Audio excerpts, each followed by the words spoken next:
Kosovo, siç I thon këtu. Kosova është një problem, sepse për ne është një shtet në të drejtën e vetë, jo vetëm për ne, por për shumicën e vendeve të BE-s, për Serbinë e për ndonjë vend tjetër, nuk është.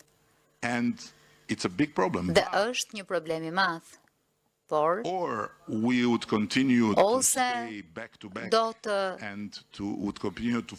vazhdonim të rrinim me kokën pas, e të ndiznim pakënaqësi, të ndiznim tensione, të ndiznim energji negative,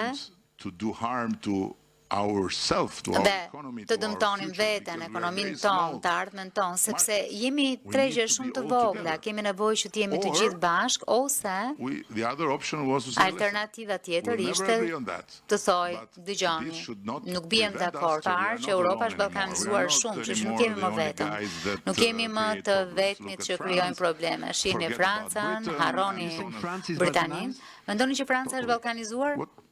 Tërësisht. Shiko, shihni, akoma nuk miratojnë dot një buxhet. Çfarë është kjo? Ballkan. Shihni Britaninë. Shihni. Janë edhe më keq. Kështu që është një ballkanizim I tërë I Europës. Tani ne jemi të mirët. Është për të qeshur dhe ju themi pastaj bëni paqe.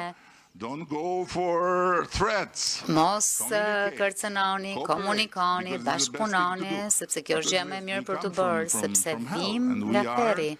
Dhe jemi lajmëtarët. Giorgia Meloni do të ishte absolutisht dakord. Pra, italianët janë shqiptarë veshur me Versace. Është e vërtetë që keni një kryeministre, një grua të shkëlqyer, siç Trumpi do të thoshte, një grua të mrekullueshme dhe jam dakord që nuk është e gjatë, por më besoni që kur merr fjalën, besoj që Bashkimi Evropian është projekti më I jashtëzakonshëm politik që njerëzimi ka përfytyruar ndonjëherë, pas 50 vjetësh diktature gjakatare varfërie. Dhe Bashkimi Evropian nuk do të ishte aty, do të kishim pasur të njëjtin fat si Afganistani, Iraku apo kushdo tjetër.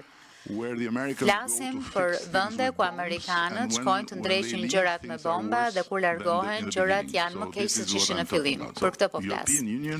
Bashkimi Evropian është diçka që çdo europian, përfshi francezët, duhet ta gëzojnë si dhuratë nga etërit themelues, e që nuk duhet